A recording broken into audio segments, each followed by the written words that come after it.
రెండోది, మీ రికార్డు మీ దగ్గర ఉన్నప్పుడు భూమి ఉందా ఎవరి పేరున మారిందా అనేది మీకు ఐడియా వస్తుంది కదా. సమస్య ఉన్నదనుకో, సమస్య మీ ఊళ్ళో మీద అప్లై చేసుకున్నాం అనుకో, సమస్య ఎక్కడ దాకా పోయింది కూడా మీకు తెలవాలి కదా. మీరు మండల ఆఫీస్ పోయి ఇంకో కలెక్టరేట్ ఆఫీస్ పోయి దాని చుట్టూ తిరిగే బదులు మీ ఊర్లోనే ఒక అప్లై చేయడానికి ఒక పిల్లవాడు తెలివిగలవాడు ఉన్నాడు అనుకోండి, ఆ సమస్యలన్నిటి టెక్నాలజీలో ఆల్రెడీ పెడుతున్నాం, కానీ వాటిని మీకు చెప్పేవాళ్ళు లేదు.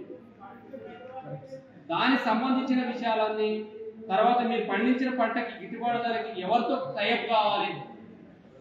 ఇప్పుడు చాలా వచ్చినాయి, డిమార్ట్ లాంటి కంపెనీలు కావచ్చు, పెద్ద పెద్ద కంపెనీలు కావచ్చు, మార్ట్లు, చాలా వెజిటేబుల్స్ కావచ్చు, వాటన్నిటికి కూడా మధ్యలో మీడియేటర్లు మీరు ఇంకోళ్ళకి ఇస్తారు, ఇంకోళ్ళకి ఇస్తారు. అదే మీరు డైరెక్ట్ రేటు పోతే రైతులు డైరెక్ట్గా అమ్ముకుంటే మనం మీరు పోయి మనం కొనుక్కొచ్చుకోవాలన్నా కూడా రేటు ఒకసారి మార్పు పోయి కొంటే ఎంత రేటు ఉంటుంది, మీరు అమ్మితే రేట్ ఎంత ఉంటుంది ఒకసారి గమనించండి. ఏ వెజిటేబుల్స్ కానీ మీరు పండిస్తున్న వెజిటేబుల్స్ కావచ్చు, ఏ పంటనే కావచ్చు, మాల్ ఎంత ఉంటుంది, ఇప్పుడు మీరు అమ్మేది ఎంత, ఈ మధ్యలో ఎన్ని చేతులు మారుతున్నాయి. అదే ఒక 10 మంది రైతులతో ఒకళ్ళు టైప్ అయితే పెట్టుబడి వాళ్ళే పెడితే మీకు ఎలాంటి లాభాలు వస్తాయో మీరే ఊహించుకోవాలి. అది కస్టమర్ కూడా లాభం దొరుకుతుంది.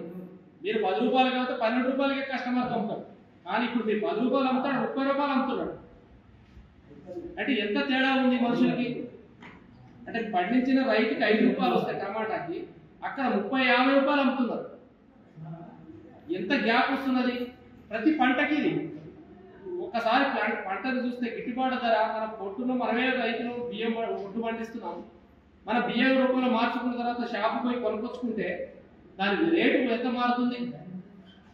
ఈ విషయాలన్నీ ఒక 10 మంది రైతులు, 50 మంది రైతులు పోయి అనుకోండి, మాలాంటి వాళ్ళు పెద్ద పెద్ద కంపెనీలతో టైప్ చేసి అనుకోండి, మీకు ఎలాంటి డైరెక్ట్ మీ దగ్గర తీసుకుంటే ప్రొడ్యూసర్ అవతల అమ్మేవాడి కస్టమర్కి తక్కువ ఉంటుంది, మీకు మంచి రేట్ వస్తుంది. ఇలాంటి విషయాలను చెప్పడానికి ప్రతిసారి మీ విలేజ్ మీరు రాలేదు, ప్రతిరోజు మీ విలేజ్ మీరు రాలేదు. ఇలాంటి విలేజ్లు 15,000 గ్రామాలు ఉన్నాయి తెలంగాణలో. 15,000 గ్రామాలకి ఈ రోజున టెక్నాలజీని అడాప్ట్ చేసి ఒక యాప్ని మేము క్రియేట్ చేయగలిగితే, ప్రతి విషయాన్ని మీతో షేర్ చేసుకుంటుంటే సింపుల్ కదా. ఇలాంటి విషయాలకు చేరవేయడం సింపుల్ కదా. మీకు మంచి రేటు ఉంది, మీ పండించిన రేటు పలానా దగ్గర బాగా వస్తుంది, డైరెక్ట్ మీరు పెట్టేస్తే వాళ్ళే తీసుకుంటారు వచ్చి. కాబట్టి ఇట్లాంటి విషయాలన్నీ మీకు చెప్పాలని, ఏదైనా నష్టపోయినా అమ్మితే వాడేమన్నా రేట్లో మీకు ఏమైనా తేడాలు వచ్చినా మళ్ళా మధ్యలో మేము ఉండడానికి లీగల్గా కానీ ఏమన్నా ఇబ్బందులు కాకుండా, కొన్ని సందర్భాలు చూసినాం మధ్యవర్తి కొనుక్కొని పోతాడు, డబ్బులు ఇయ్యరుగా. ఇట్లాంటి ఎగ్గొట్టిన కార్యక్రమాలు చాలా ఉన్నాయి. మా బాధ దగ్గర మా ఊర్లో మొత్తం ఒక విలేజ్లో ఒడ్లన్నీ కొనుక్కొని పోయినారు, 2-3 లారీలు ఎత్తుకొని పోయినారు, ఎక్కడి నుంచి మద్రాసు నుంచి వచ్చి. వాడు ఎవడో తెలియదు, వీళ్ళు అమ్మేరు, మధ్యలో మీడియేటర్ ఉన్నాడు, కథం వాడు డబ్బులు లేకుండా ఎగ్గొట్టేసింది. ఆ సంవత్సరం మొత్తం నష్టం. ఇట్లాంటి విషయాలని తెలియజేయడానికి మనం ఒక ఊర్లో ఒక తెలివల్ల పిల్లవాడిని అని పెట్టుకున్నాం. మనం వాళ్ళకు కూడా హానోరియం లాగా మనం ఎంతో కొంత తీసుకున్న ప్రతి సేవకి ఎంతో కొంత ఇచ్చినామనుకో, దానికి ఒక ఉపాధి కలుగుతుంది, మనకి సేవ కలుగుతుంది. కాబట్టి మనం అట్లాంటి వాళ్ళని తయారు చేసుకొని మనం చేసుకుంటే ఎక్కడికి పోవాల్సిన అవసరం లేదు. ఈ రోజుల్లో మీ సేవకు పోయి 500-1000 రూపాయలు పెట్టాల్సిన అవసరం లేదు. ఒక సిస్టమ్ పెట్టుకొని, ఒక ప్రింటర్ పెట్టుకొని కూర్చొని చేసుకోగలిగితే ప్రతి టెక్నాలజీ మీ అందుబాటులోకి వస్తుంది. దేశంలో కాదు, ఇంటర్నేషనల్లోనే జరుగుతున్న వ్యవహారాలు, అగ్రికల్చర్ మీద ఎన్నో సంస్థలు, ఎన్నో ట్రైనింగ్లు, ఎన్నో సెమినార్లు జరుగుతున్నాయి. మంచి రైతులు ఉన్నారు. ఒక్కసారి ఒక్క రైతు 1 కోటి రూపాయలు సంపాదించగానే ఒక్కసారి మొత్తం టీవీలు, మీడియాలు మొత్తం మామూలుగా ఇంటర్వ్యూలు చేయలే, పబ్లిసిటీ చేయలే. మీ ఊరు మొత్తం కూడా మీ అందరికి తెలిసిపోయి తెలంగాణ రాష్ట్రానికి. అంటే ఈ రోజు ఏదైనా జరిగితే ఆ విషయాలను చేరవేయడం చాలా ఈజీ అయిపోయింది. రెండోది, రెవెన్యూలో కూడా నేను ప్రతిసారి చూస్తున్నా, సిబ్బంది మనకి ఏదైతే ఇబ్బందులు ఉన్నాయో రాను గతంలో మీ పటవారీ వ్యవస్థ ఊర్లోనే మొత్తం ఏ సమస్య వచ్చినా అక్కడనే పరిష్కారం అయిపోయేది, అక్కడ ఏది ఉన్నా కూడా అక్కడికక్కడనే అయిపోయేది. ఆ తర్వాత ప్రభుత్వాలు వచ్చిన తర్వాత మండలానికి మార్చిన రికార్డ్ అంతా మండలం పోయి ఇప్పుడు జిల్లాకు పోయింది, జిల్లా పోయి రాష్ట్రానికి పోయింది. ఏ సమస్య వచ్చినా ఏదైనా ప్రాబ్లం వస్తే మీరు కోర్టుకు పోవాలి తప్ప మీ సమస్య పరిష్కారం అయ్యే పరిస్థితి లేదు. సమస్య మీ ఊర్లోనే పరిష్కారం అయితే, మీ ఊర్లో మీ గ్రామ సచివాలయంలో పరిష్కారం అయితే మీకు సంతోషమే కదా. ఏదైనా ఒకవేళ తప్పు జరిగినా మీరు పై అధికారికి అప్పీల్ చేసుకుంటే సమస్య ఎమ్మడి తెలిసేటట్టుంటే ఈరోజు మీరు అద్భుతంగా చూస్తున్నారు. గౌరవ ముఖ్యమంత్రి వర్యులు ప్రజా దర్బారు పెట్టగానే జనాలందరూ ఒక కాగితం తీసుకొని పోయి అక్కడ సమస్య పరిష్కారం కోసం పోతుంది. పరిష్కారం అవుతుందని కాదు, కిందోళ్ళకి భయం పుట్టుతుంది. నాకు ఇక్కడ సమస్య పరిష్కారం కాకపోతే నేను ముఖ్యమంత్రి దగ్గర పోతానన్న ధైర్యం వస్తుంది. కాబట్టి ఇక్కడ భయం ఉంటుంది. సమస్య పరిష్కారం ఇక్కడనే జరుగుతుంది. ఇక్కడ కూడా ఊర్లో జిల్లా స్థాయిలో మండల స్థాయిలో కూడా ఇదే కార్యక్రమం పెట్టాలని కూడా మనం పేపర్లలో చూసినాం. ఏంటంటే భూ సమస్యలకు సంబంధించిన వాళ్ళు చాలా పట్టుకుని వస్తున్నారు. చిన్న చిన్న సమస్యలు అవి ఇక్కడ తీర్చడానికి అవకాశం లేకుండా మొత్తాన్ని కంప్యూటర్ క్లోజ్ చేసి పడేసింది. ఎవరికి ఏమో అర్థం కాని పరిస్థితిని తీసుకొచ్చింది. దాన్ని మేము చాలా సందర్భాల్లో కూడా విలేజ్లలో మాట్లాడటం జరిగింది. చాలా కార్యక్రమాలు చేసినాం. నేను సునీల్ అన్న చెప్పిన చట్టాలన్నింటినీ కూడా మేము మొన్న కూడా సారు ముఖ్యమంత్రి వర్యులు పిలిచి తన సలహా సూచనలు కూడా తీసుకోవడం జరిగింది. మీరు అందరూ కూడా పేపర్లలో చూసి సమీక్షలో ధరణి సమీక్షలో కూడా సునీల్ అన్న గారిని నన్ను పిలిచి ప్రత్యేకంగా కూర్చోబెట్టి ఆ సమావేశాన్ని జరగడం జరిగింది. గ్రామ స్థాయిలో మీరు చెప్పింది ఒకటే, అక్కడ అధికారులు కాదు, గ్రామ స్థాయిలో ఏదైతే ప్రజలకు సంబంధించిన సమస్యలు ఉన్నాయో గ్రామ స్థాయిలో వాళ్ళని అడిగి తెలుసుకొని వాళ్ళకు తగ్గట్టు చట్టాలను మనం మార్చుకుంటే ఖచ్చితంగా అద్భుతంగా ఉంటాయి.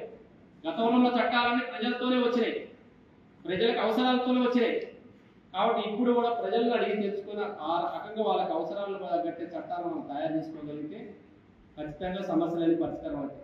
ఒక పిటిషన్ కాగితాలు పట్టుకొని వచ్చిన వాళ్ళకి ఈ రోజు సమస్య పరిష్కారం అయిపోయారనుకోండి, ఎంత సంతోషం అనిపిస్తుంది. ఆ రకమైన వ్యవస్థ రావాలి. రావడానికి మీ నుంచి సహాయ సహకారాలు ఉండాలి. ఇక్కడ ప్రజలే ఏ తీర్పు ఇచ్చినా ప్రజలే కాబట్టి ప్రజలు ఏదైతే కోరుకుంటారో అదే రావాలి. కాబట్టి మాలాంటి వాళ్ళు ఏంటంటే అనుసంధానకర్తలు అవుతాం. అంటే మీ నుంచి తీసుకుపోయి అక్కడ ఎట్లా ఉండాలని చెప్తున్నారు. ఇగో ఈ రకంగా ఉంటే బాగుంటుంది అంటున్నారు. ఈ రకంగా ఉంటే ప్రతి ఊరికి రాలేదు కదా, ఎవరో ఒకళ్ళు ఉండాలి. అందుకోసమే రైతు సేవా ఫౌండేషన్ ఏర్పాటు చేసినాం. మేము మా నినాదం కూడా మీరు చూసుంటారు. దేశం కోసం బిఎస్ఎఫ్ పనిచేస్తే రైతుల కోసం ఆర్ఎస్ఎఫ్ రైతు సేవా ఫౌండేషన్ అని పెట్టాం.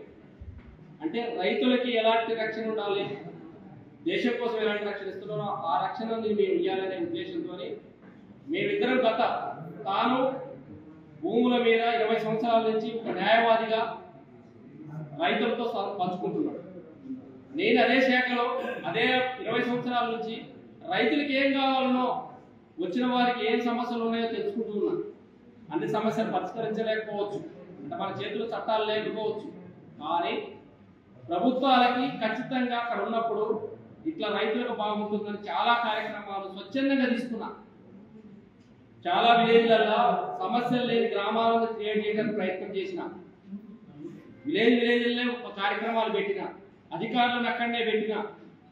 స్వచ్ఛందంగా మీ భూమి మీ పత్రాలతో మీరు వస్తే మీ పత్రాలు అక్కడనే సమస్య పరిష్కరిస్తుందని గతంలో కార్యక్రమాలు చేసిన.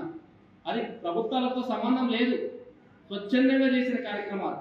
ఒక డివిజన్ అధికారిగా ఉండి ఈ పనులు చేయడానికి మనకి ఎవరు అధికారి ఇవ్వాల్సిన అవసరం లేదు. వాళ్ళందరూ కూడా మనం చెప్పినట్టు ఆ అధికారులు పనిచేస్తారు.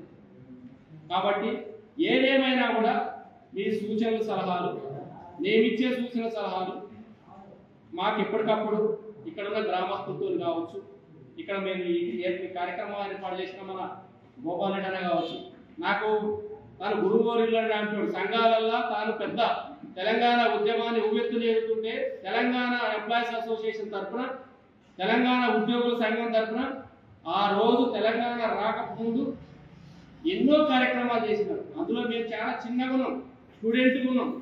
ఆ కార్యక్రమాల్లో పార్టిసిపేషన్ చేసినాం. ఆ రోజు అసెంబ్లీలలో కూడా మాట్లాడిపించారు.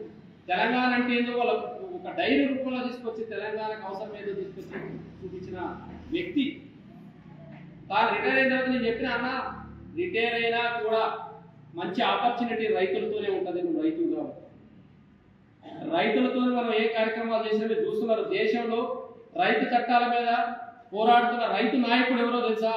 ఒక మిలిటరీలో ఒక దాంట్లో చేసిన ఒక జవాను రైతుల కోసం పోరాడుతూ రైతు చట్టాల మీదనే అందరికి అవగాహన కల్పించిన ఒక మనకి చూసినాం. అలాగా రిటైర్ అయినా ఏదైనా కూడా రైతులతో పనిచేయడం అనేది చాలా అదృష్టంగా భావించుకోవాలి.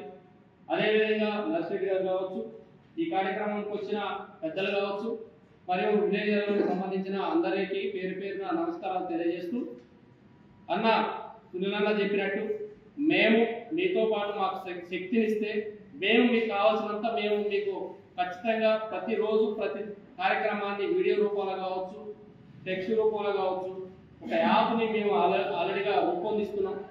అట్లా ప్రతి కనెక్టివిటీ ఆల్మోస్ట్ ఆంధ్రప్రదేశ్ తెలంగాణలో కలిసి 30,000 గ్రామాలు ఉన్నాయి.